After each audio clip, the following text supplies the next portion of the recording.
Aumenta mi fe, Señor, aumenta mi fe. Porque queremos que el Señor aumente nuestra fe aquí en María Evangelizadora Radio, un pedacito de cielo en tu hogar. Nos complacemos en presentar Crece en tu fe con nuestro hermano Américo Tejada.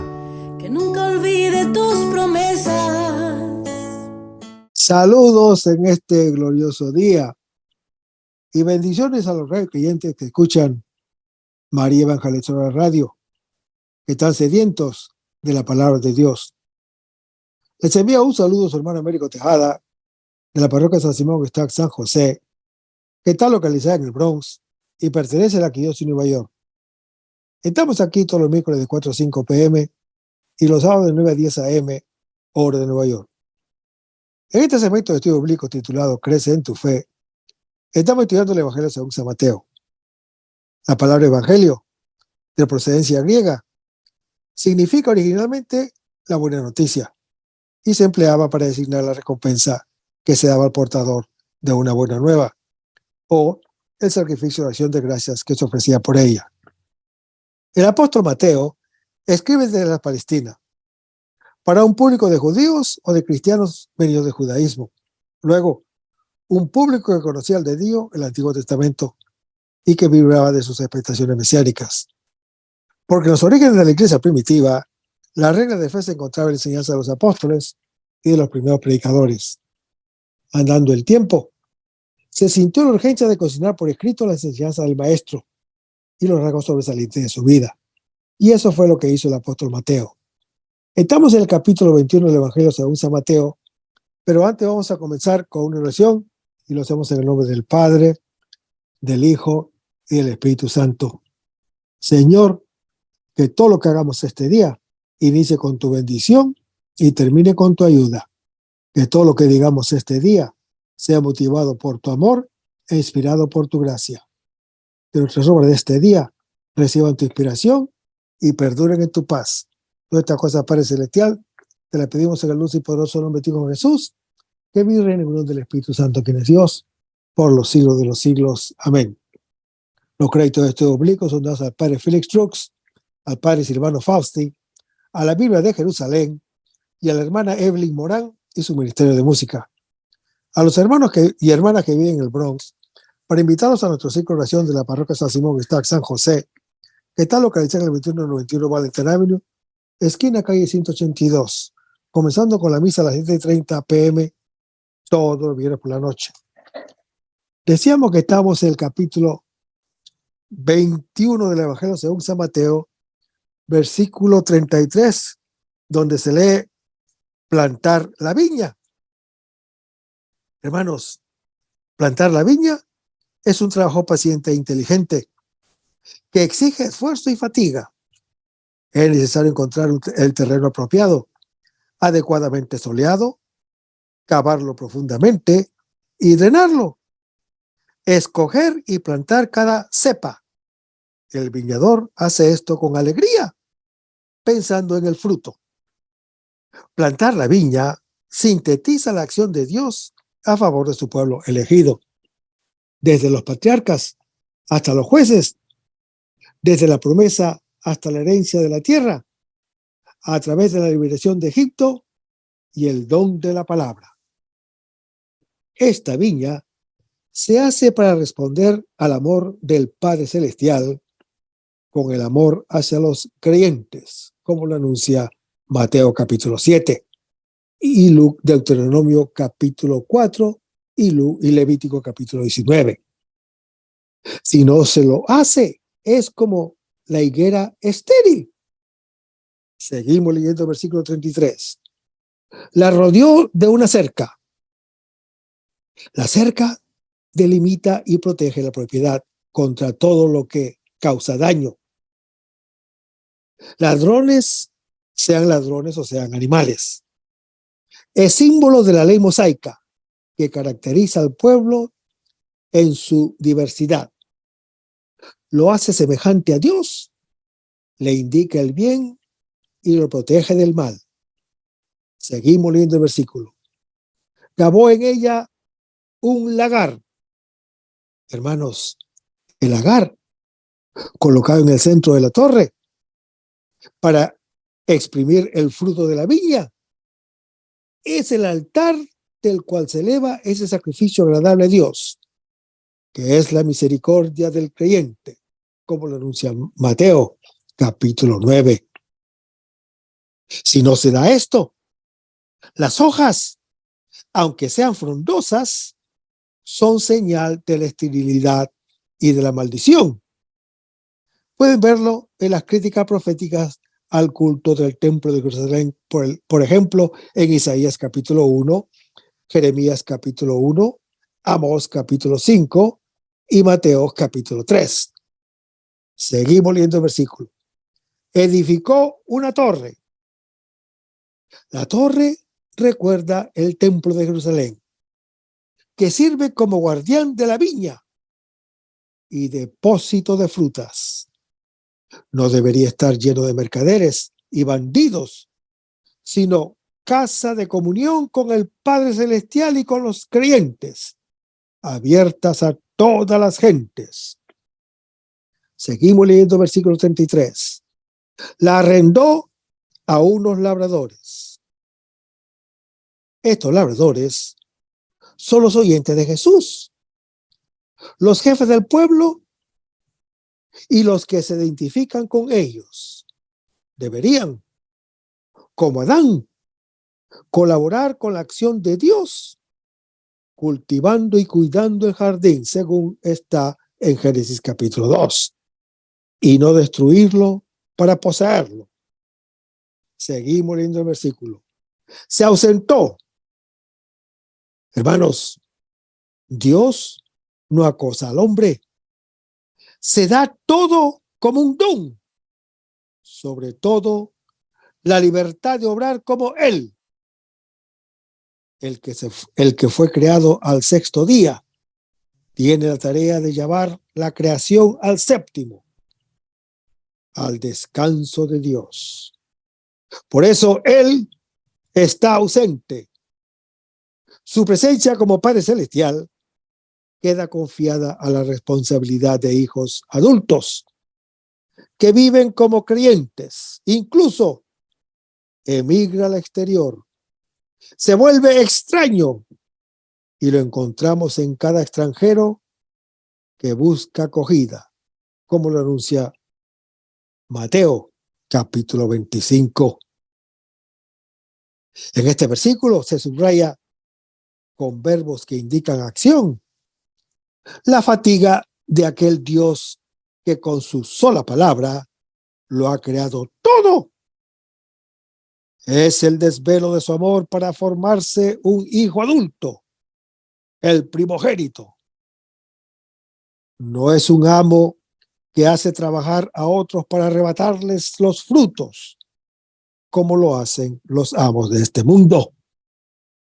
Trabaja personalmente, a sus expensas y sin ventaja. La única recompensa para el Padre Celestial es la felicidad del Hijo.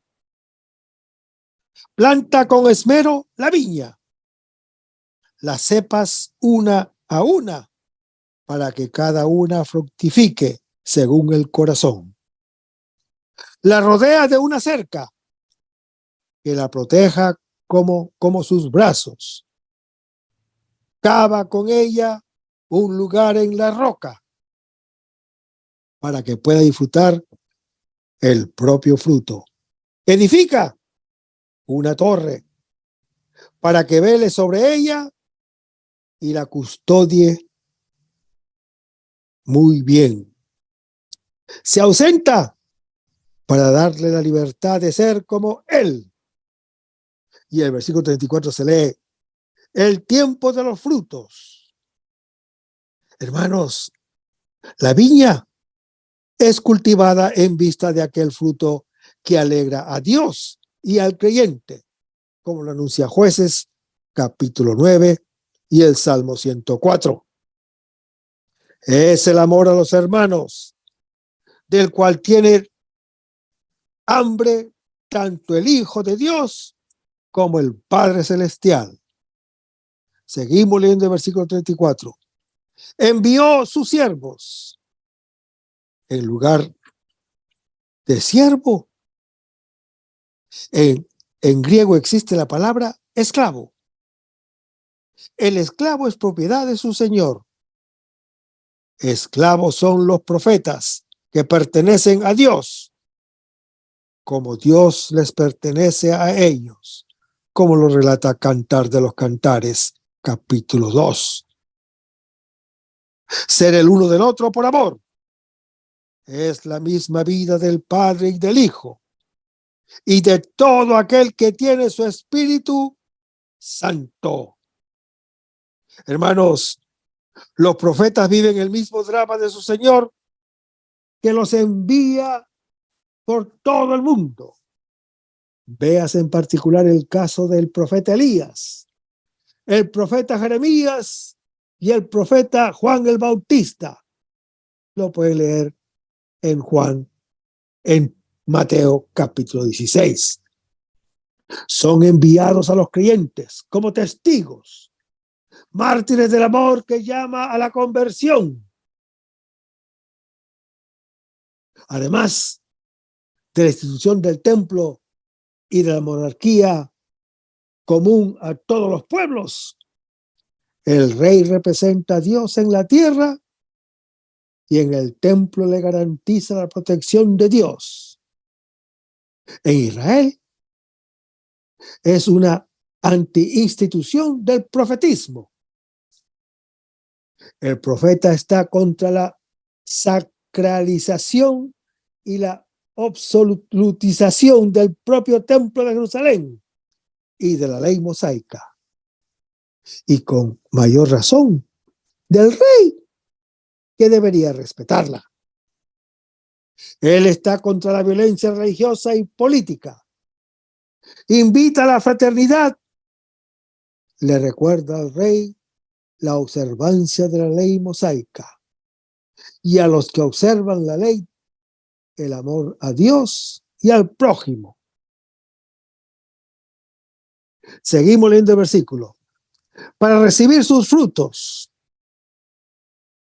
El Señor tiene hambre del fruto de la viña, como está en Mateo capítulo 25.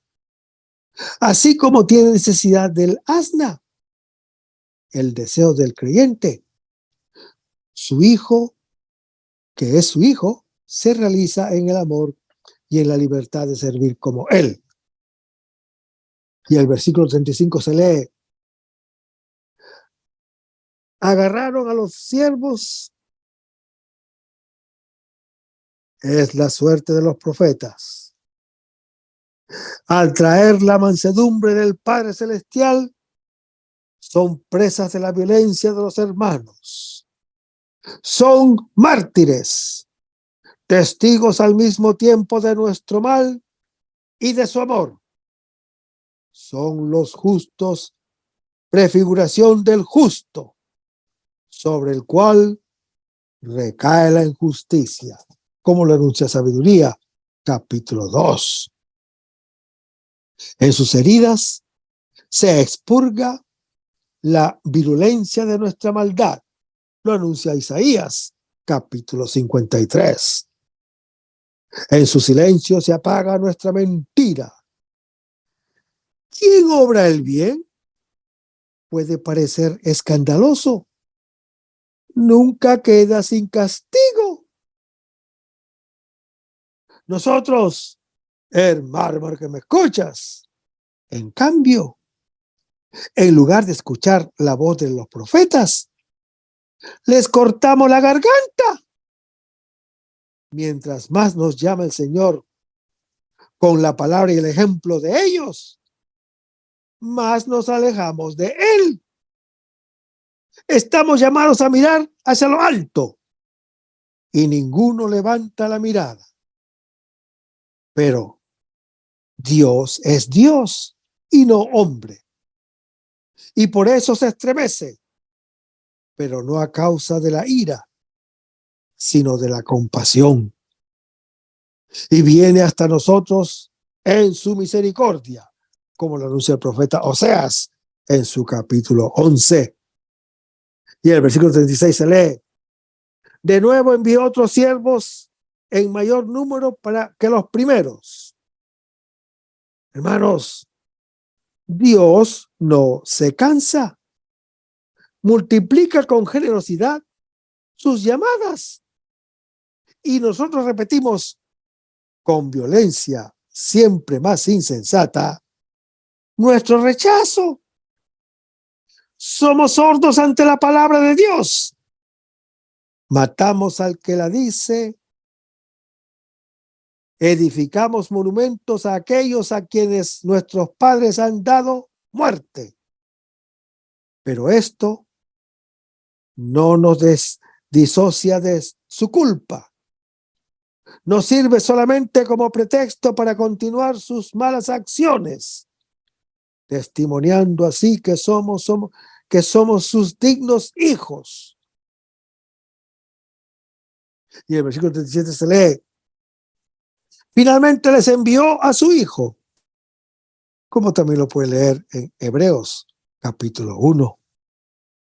Hermanos, Dios no tiene otra cosa para decirnos sino su misma palabra, ni tiene otra cosa para darnos sino su mismo Hijo, el cual no se ruboriza por llamarse nuestro hermano. Lo anuncia Hebreos capítulo 2. Y el versículo 38 se lee: los labradores, al ver al Hijo, es el Hijo perfecto, como el Padre, como lo anuncia Mateo capítulo 5. Irradiación de su gloria, impronta de su sustancia, que todo lo sostiene con su palabra, como lo anuncia Hebreos capítulo 1. Es el Hijo de Dios que cumple la voluntad del Padre, el cual hace salir su sol sobre los malos y buenos, y llover sobre justos e injustos, como lo anuncia Mateo capítulo 5. Seguimos leyendo el versículo. Este es el heredero. Vamos, matémoslo y quedémonos con su herencia.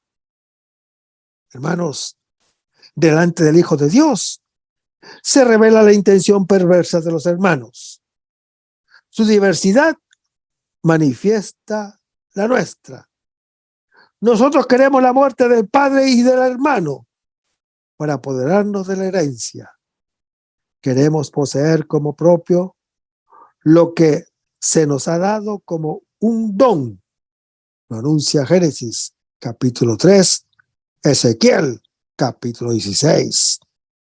Este es el móvil de la violencia que consume nuestra historia. Apropiarnos del don, sin percatarnos de que, de ese modo, lo destruimos. Y como todo ese don, el mundo, mi yo y Dios mismo, todo queda arrebatado en las fauces de la muerte. Nosotros queremos la herencia del Hijo, el Hijo de Dios, el tesoro del Padre, e ignoramos que ella es el espíritu de amor, vida de ambos. Pero, hermano que me escuchas, precisamente al matar al Hijo de Dios, obtenemos su herencia a nosotros, que le quitamos la vida. Él nos da su vida como un don. De este modo, el bien triunfa sobre todo mal. Y el versículo 39 se lee: y agarrándolo, lo echaron fuera de la viña y lo mataron. Hermanos, es la historia que está viviendo el Señor Jesús, de la cual los oyentes, entonces como ahora, son actores. 2 días más tarde lo apresarán en el huerto, lo echarán fuera de los muros y lo matarán en el Gólgota. Y el versículo 40 se lee: el dueño de la viña ¿qué hará con aquellos labradores? Hermanos, el Señor Jesús pide a los oyentes del juicio sobre lo que están haciendo. Su respuesta, sin piedad, es la misma de David, del rey David al profeta Natán, que le está hablando de su pecado en 2 Samuel capítulo 12. El Señor Jesús dice con anticipo lo que ellos piensan hacer. Cuando suceda, sabrán al menos que hay un profeta que ha predicho su mal y lo ha cargado sobre sí, consciente y libremente. Solo entonces podrán decir: he pecado contra el Señor, como está en 2 Samuel capítulo 12, y comprender que verdaderamente este era el Hijo de Dios, según Mateo capítulo 27. Y el versículo 41 se lee: les dará una muerte miserable. Es la lectura de la historia que realizamos nosotros. Pensamos que Dios es más violento que los malos y que les pague con la misma moneda. La condena que, sin saberlo, pronunciamos sobre nosotros, la llevará el mismo Señor, ya que Él por nosotros se hizo maldición y pecado, para que viniésemos a hacer justicia de Dios, según lo anuncia Gálatas capítulo 3, 2 Corintios capítulo 5. Seguimos leyendo el versículo. Arrendará la viña a otros labradores. Hermanos, estos labradores, otros serán todos aquellos que, al ver la señal del Hijo del Hombre, se golpearán el pecho en Mateo capítulo 24, reconociendo el propio no y su eterno sí. Ellos producirán fruto, aceptando el don que el Mesías crucificado da a todos los que se lo arrebatan. Entre estos otros está la iglesia del apóstol Mateo, formada por judíos que han escuchado a los profetas y han reconocido en el perdón a su Señor, como lo anuncia el profeta Jeremías en su capítulo 31. Y el versículo 42 se lee: la piedra que los constructores desecharon, que también lo pueden leer en Salmo 118. Hermanos, este mismo Salmo, citado también en la entrada mesiánica, en Mateo capítulo 21, ofrece al Señor Jesús otra interpretación del hecho realmente divina. Piedra e hijo en hebreo se parecen. Aquel a quien hemos despreciado, precisamente este es el Hijo de Dios que, por cuanto ha sido matado, da la vida por todos. Así viene a ser piedra angular del nuevo templo, que une cielo y tierra, divinidad y humanidad, judíos y paganos, para formar con todos ellos un solo pueblo, anulando así toda enemistad y condena entre los creyentes, como lo anuncia el apóstol Pablo en su epístola a los Efesios, capítulo 2. Seguimos leyendo el versículo 42. Fue el Señor quien hizo esto y es maravilloso. Esta es la obra del Señor, la maravilla que Él ha realizado ante nuestros ojos. Nosotros, hermano que me escuchas, con el bien que Él nos da, hacemos el mal. Él, con el mal que nosotros le damos, hace el bien. Con la muerte que le hemos dado al Hijo de Dios, hemos usado nuestra libertad. El mayor bien que nos hace semejantes a Él para cometer el mayor mal. Impensable dar muerte al autor de la vida, como lo anuncia Hechos capítulo 3. Y Él de allí obtiene el mayor bien para todos, la entrega de sí mismo. Como José y sus hermanos, también Jesús dice, aunque vosotros pensasteis hacerme daño, Dios lo pensó para bien, para hacer sobrevivir, como hoy ocurre, a un pueblo numeroso, como lo relata Génesis capítulo 50. Realmente todo, incluso el mal, coopera al bien. Lo anuncia Romanos capítulo 8. Todos se reunieron contra Cristo para ejecutar lo que la mano y el corazón de Dios había preordenado que sucediera, como lo anuncia Hechos capítulo 4. Para realizar su designio y su palabra, como lo anuncia Apocalipsis capítulo 17. Con los perversos, Dios es sagaz, lo anuncia el Salmo 18. Divinamente sagaz. Nosotros convertimos sus dones en hurto y Él convierte nuestro hurto en un don. El resultado último de nuestra violencia, más allá de la matanza de la vida, no puede llegar ningún poder de muerte. No es la destrucción de todo. Como el caos primitivo, la palabra de Dios creó al mundo. Así ahora vuelve a crearlo de nuevo, lleno de su gloria. Realmente grande y santo es Dios. Y el versículo 43 se lee: se os quitará el reino de Dios para dárselo a un pueblo que rinda sus frutos.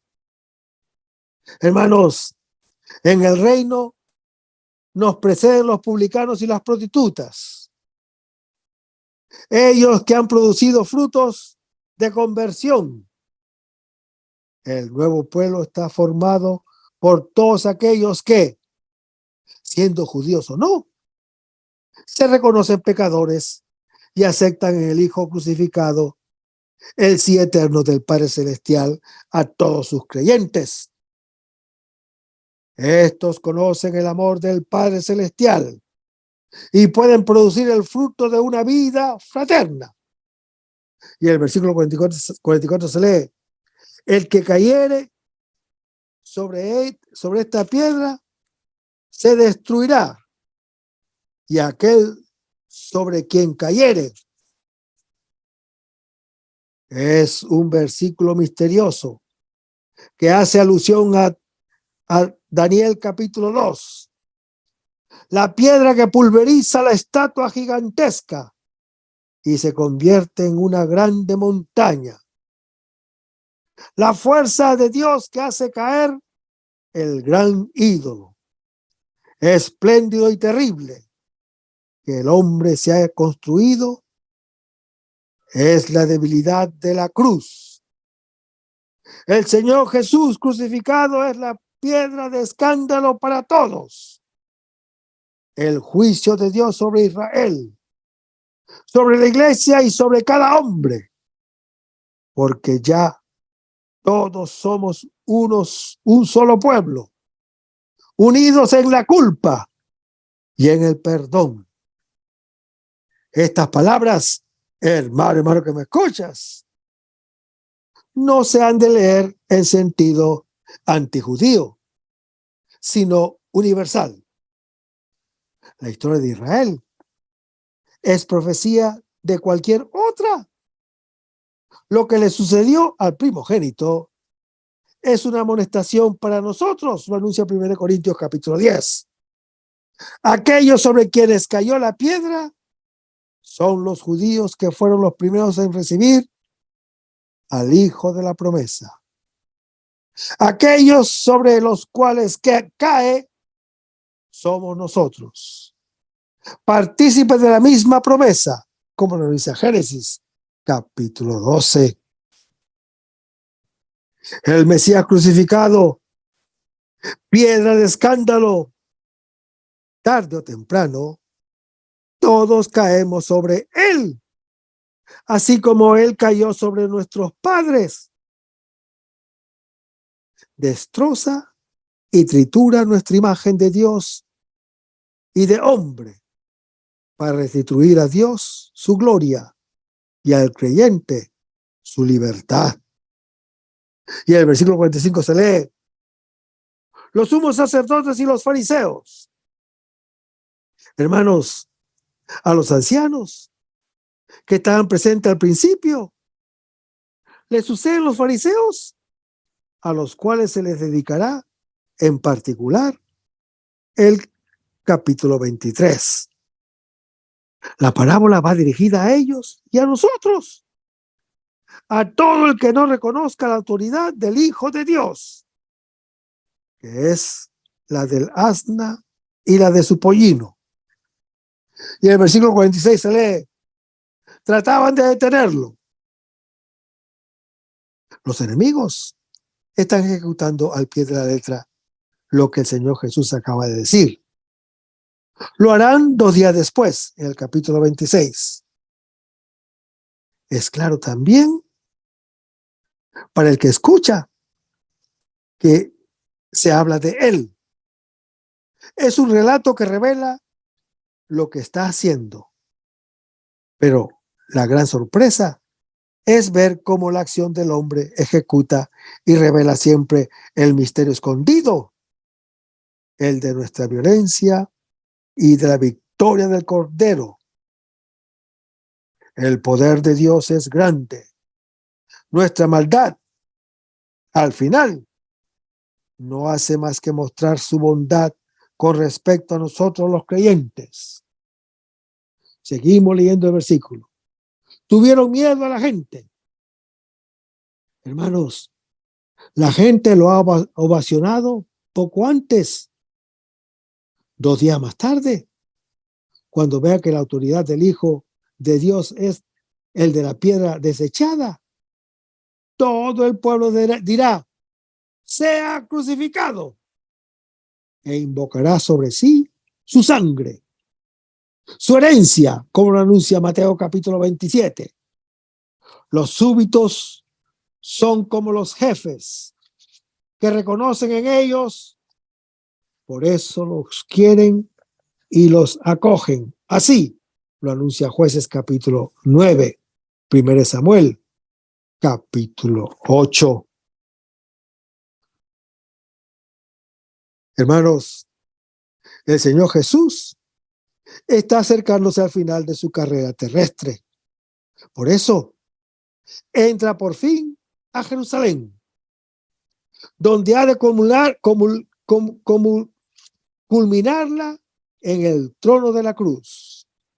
De ahí que hoy presenciamos cómo entra cual rey en su capital y penetra cual Dios en su templo.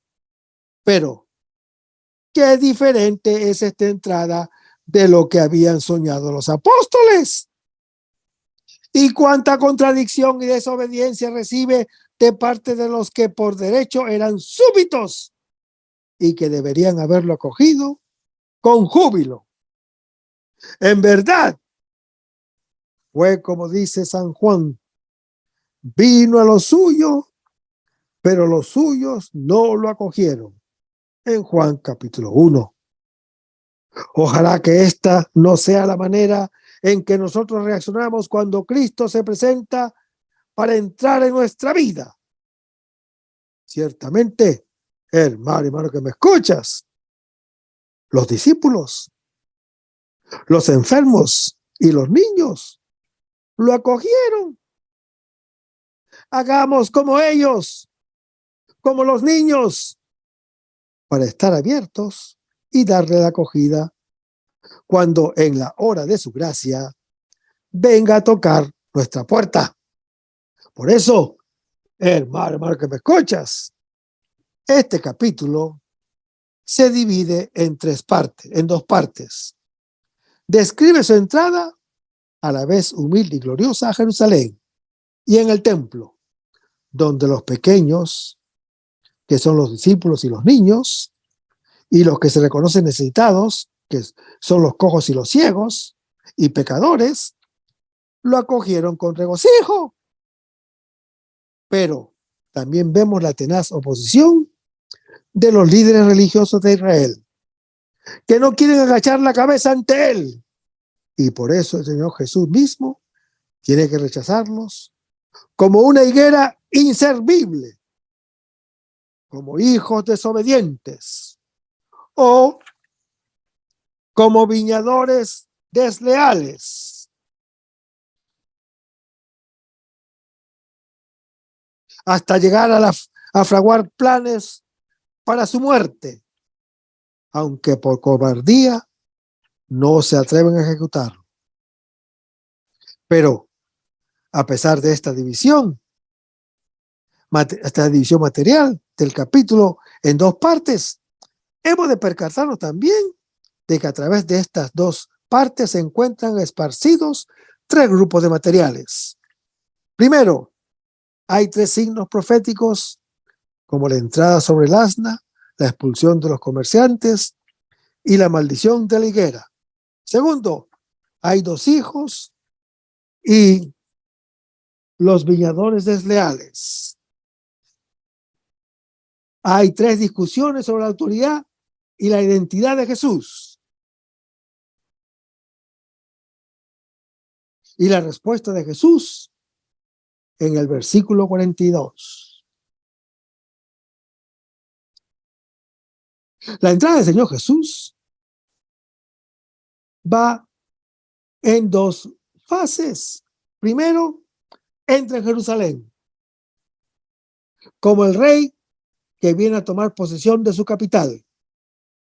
Luego entra en el templo como Dios mismo que viene a escuchar allí las oraciones de la humanidad sufrida y dispensarle sus favores. La entrada de Jesús en Jerusalén obedece a varios textos del Antiguo Testamento que nos revelan el verdadero sentido de este episodio. En Primera de Reyes capítulo 1 y en Segunda de Reyes capítulo 9 se describe cómo los primeros reyes de Israel eran recibidos al venir a su capital. Solían cabalgar sobre una asna y la gente solía extender sus mantos en el camino en señal de homenaje. Nos puede extrañar que se servían de una asna y no de un caballo, pero es que en los días del rey David y del rey Salomón casi no se conocían todavía el caballo, que además es muy costoso en cuanto al mantenimiento en el árido país de Palestina.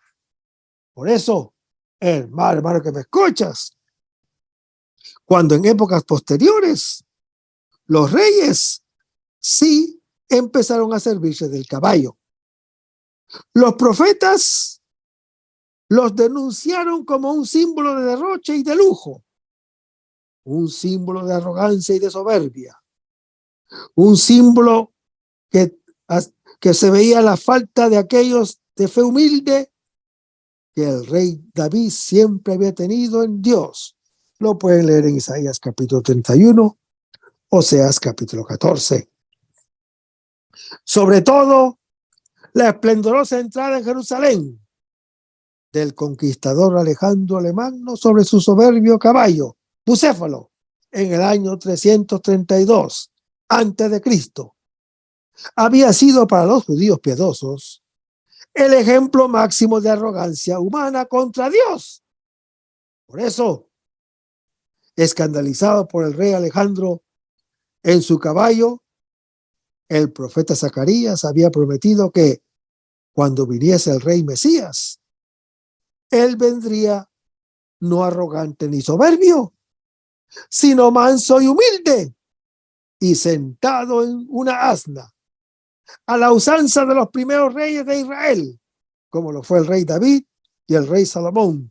Lo anuncia Zacarías capítulo 9, y que Mateo cita aquí en su versículo 5.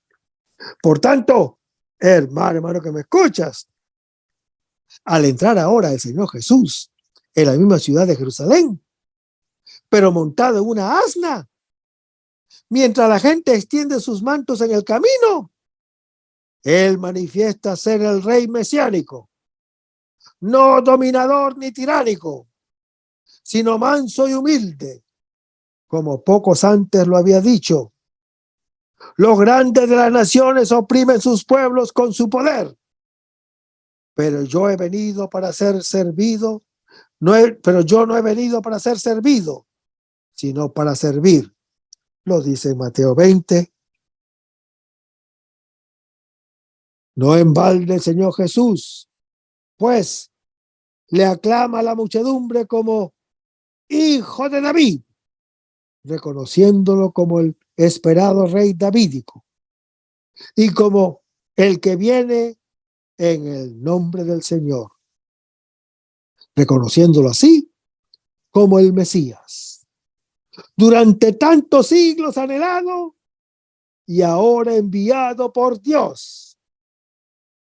Hermanos, la entrada en el templo de Jerusalén también se explica por su trasfondo en el Antiguo Testamento, pues ya el profeta Malaquías había predicho que el Señor mismo vendría un día a su templo para limpiarlo de todas las desvergüenzas con que los levitas y pontífices la profanaban. Lo anuncia Malaquías, capítulo 3.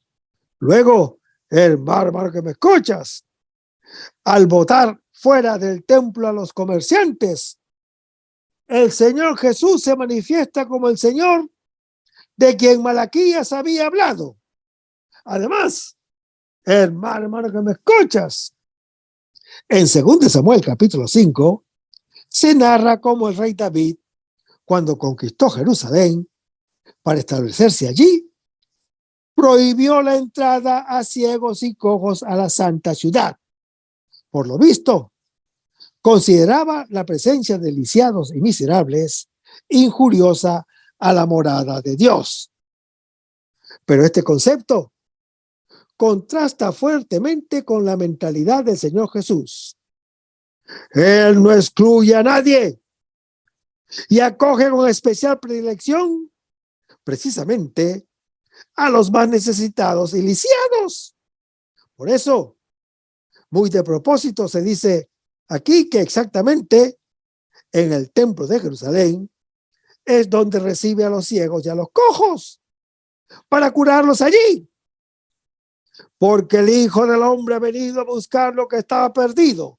Lo anuncia Lucas, capítulo 9. Pero vayamos a Mateo, capítulo 21, versículo 1 al 14. Hermanos, la entrada triunfal del Señor Jesús en la ciudad de Jerusalén, en la ciudad santa de Jerusalén, expresa su manifestación como Rey y Mesías.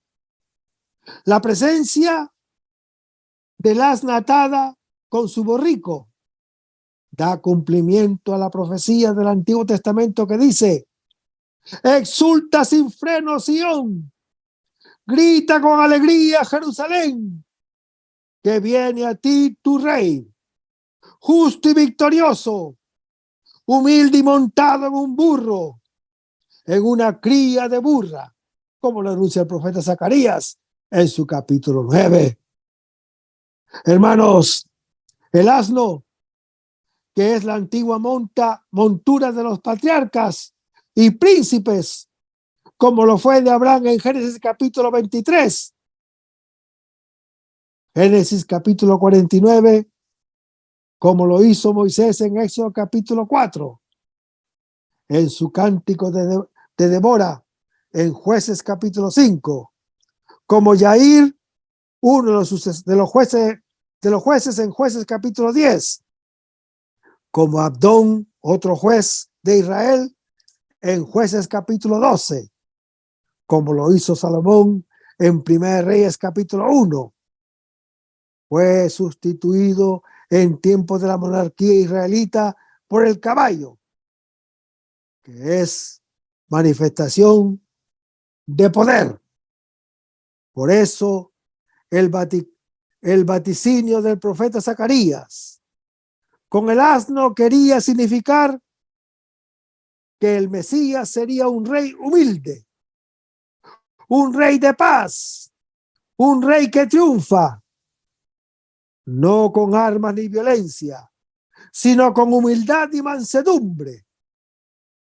La exclamación Hosana del Salmo 118 originalmente era una súplica hebrea dirigida a Dios, que quiere decir sálvanos. Luego fue empleada como grito de júbilo para aclamar a alguien similar. ¡Viva! La muchedumbre manifiesta su entusiasmo gritando: ¡Viva el Hijo de David! Se entiende así que la Iglesia haya recogido estas aclamaciones en el prefacio de la Santa Misa para pregonar la realeza del Señor Jesús, el Cristo de la gloria.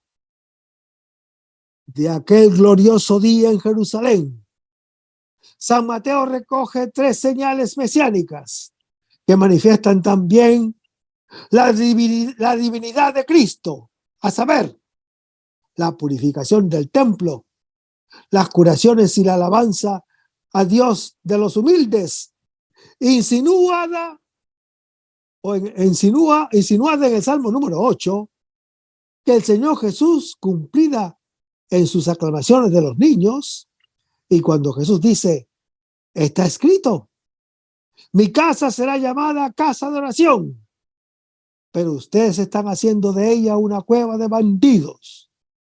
Esto es una protesta escrita en el Antiguo Testamento por el profeta Isaías en su capítulo 56 y por el profeta Jeremías en su capítulo 7, dirigida contra los abusos que producía una práctica en sí legítima que proporcionaba a los peregrinos las monedas y las víctimas como ofrendas.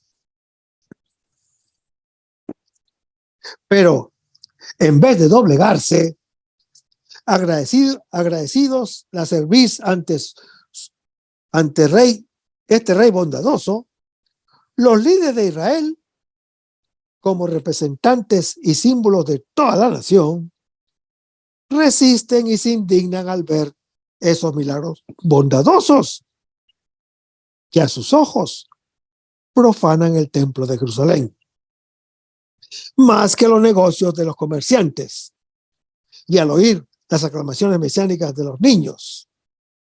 Pero el Señor Jesús, en su respuesta, de nuevo, se refiere al Antiguo Testamento, aplicando a sí mismo lo que el salmista había dicho de Dios exclusivamente, cuando dice: de la boca de los niños e infantes te has preparado alabanzas. Lo anuncia el Salmo 8. Así el Señor Jesús se identifica claramente con el Dios que los hombres del Antiguo Testamento adoraban en el templo de Jerusalén. Aquí tenemos, por tanto, una evidente prueba de la conciencia divina del Señor Jesús y de su derecho de reclamar para sí el templo de Jerusalén. Pero como los líderes religiosos de Israel no quieren admitir esta reclamación divina suya, por eso les abandona y maldice la higuera sin frutos. Hermanos, esta higuera secada simboliza el pueblo de Israel. Según lo que ya siglos antes había dicho el Señor Jesús, o el Señor Yahvé, al profeta Jeremías: yo quería recoger de ellos algunos frutos, pero no hay racimos en la vid ni higos en la higuera. Por eso están secas sus hojas, lo anuncia el profeta Jeremías en su capítulo 8. Hermanos, al secarse esta higuera, por tanto, prefigura la destrucción futura de Jerusalén por los romanos en el año 70, por no haber dado el buen fruto de la conversión y de la fe que Jesús había venido a buscar en ellos. Así, esta escena, simbólica al final del Evangelio, se refiere a las palabras amenazantes de Juan el Bautista al comienzo del Evangelio, cuando dice: el hacha está ya en la raíz de los árboles. Todo árbol que no dé buen fruto será cortado y quemado en el fuego. Lo anuncia Mateo, capítulo 3. La discusión en estos versículos prolonga la del día anterior, y ahora preguntan por la autoridad de Jesús. Pero Cristo le contesta con dos respuestas. Primero, con la insinuación de que su autoridad tiene la misma fuente que la de Juan el Bautista, en quien ellos tampoco habían creído, que es el encargo de Dios mismo. En segundo lugar, les contesta con la parábola de los dos hijos, que sirve para ilustrar el contraste entre la fe sincera, aunque tardía, de las rameras y de los pecadores públicos, y la obstinación de los líderes de Israel. Pues los pecadores se salvarán no por las obras malas que primero hicieron, sino por la fe con que al final se convirtieron, como lo hizo el buen ladrón en la cruz, crucificado al lado de Jesús. Pero los líderes religiosos de Israel, a pesar de sus observancias rituales desde la juventud, se van a condenar por su falta de fe y de sincera conversión. Lo pueden leer la parábola del fariseo y del publicano que subieron al templo de Jerusalén a orar. Por eso vayamos a Lucas capítulo 18, versículo 19 al 14. Hermanos, la fe es el fundamento de la puerta de entrada en el reino. Las columnas que lo sostiene es la oración y la humildad. Sin la primera, muere por asfixia, y sin la segunda, crece en presunción. Por eso, hermano que me escuchas, después de haber declarado la necesidad de la oración, se habla ahora de su cualidad de fondo, la humildad. Esto quiere convencernos de una evidencia: somos todos suficientemente presumidos y ricos como para excluirnos del reino. Nuestra humildad entonces consistirá en reconocernos en el fariseo, y nuestra pobreza consistirá en reconocernos en el publicano. En este díptico tenemos dos modelos de fe y de oración. Por una parte, hermano que me escuchas, el fariseo, que ora delante del propio yo, se siente seguro de su propia bondad, se justifica a sí mismo y condena a los otros. Por otra, el publicano, al sentirse lejos de Dios y al no poder confiar en sí mismo, se acusa e invoca el perdón.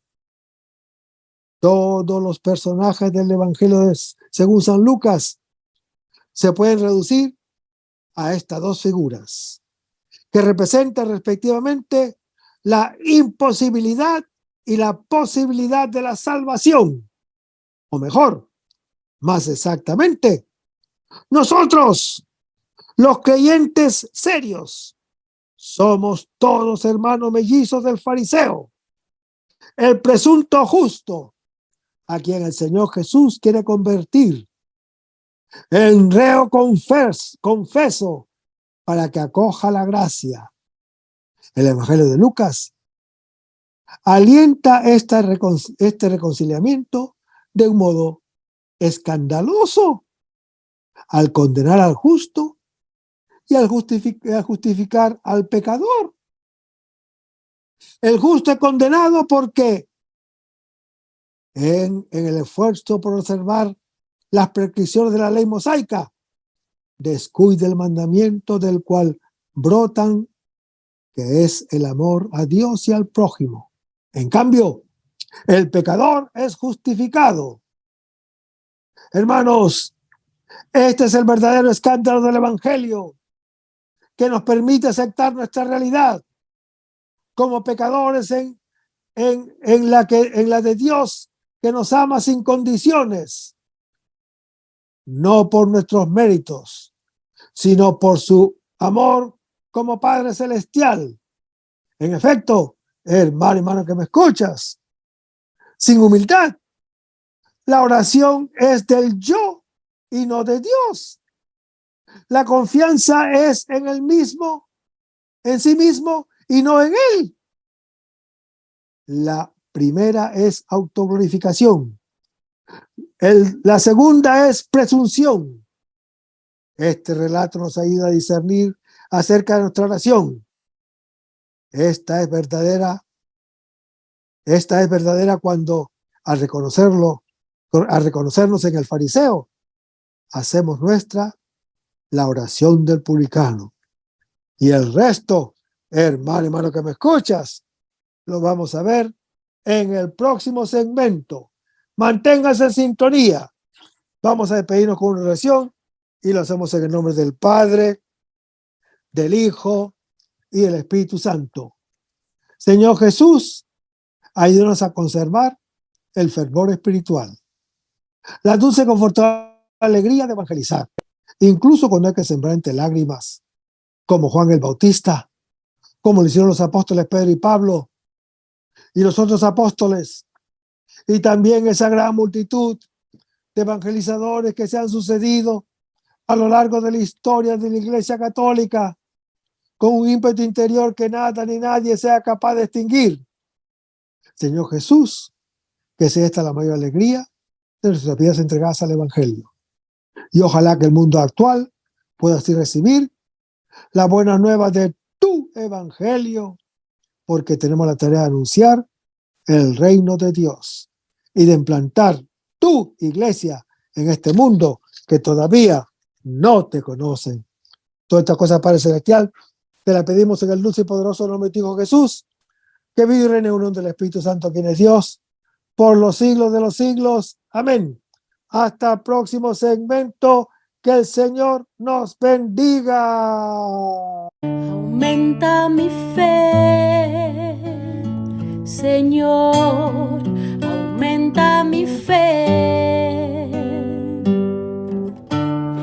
Aumenta mi fe, Señor, aumenta mi fe. Que nunca olvide tus promesas, que nunca olvide tus palabras, que Él lo crea, que no lo dude jamás. Tu palabra me dice, todo el que pide se le dará, y el que toque a la puerta se le abrirá. Todo es posible para ti, Señor. Aumenta mi fe, Señor, aumenta mi fe. Aumenta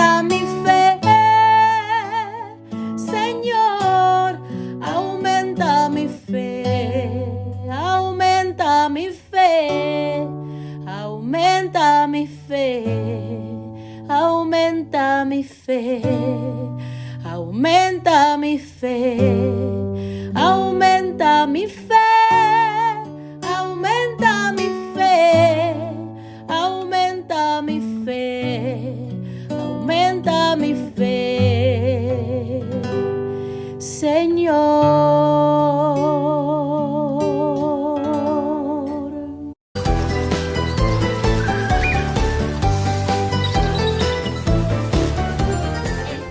María Evangelizadora Radio. Un pedacito de cielo en tu hogar. Evangelizando para el mundo. 100% católica. Tía, yo estoy aprendiendo.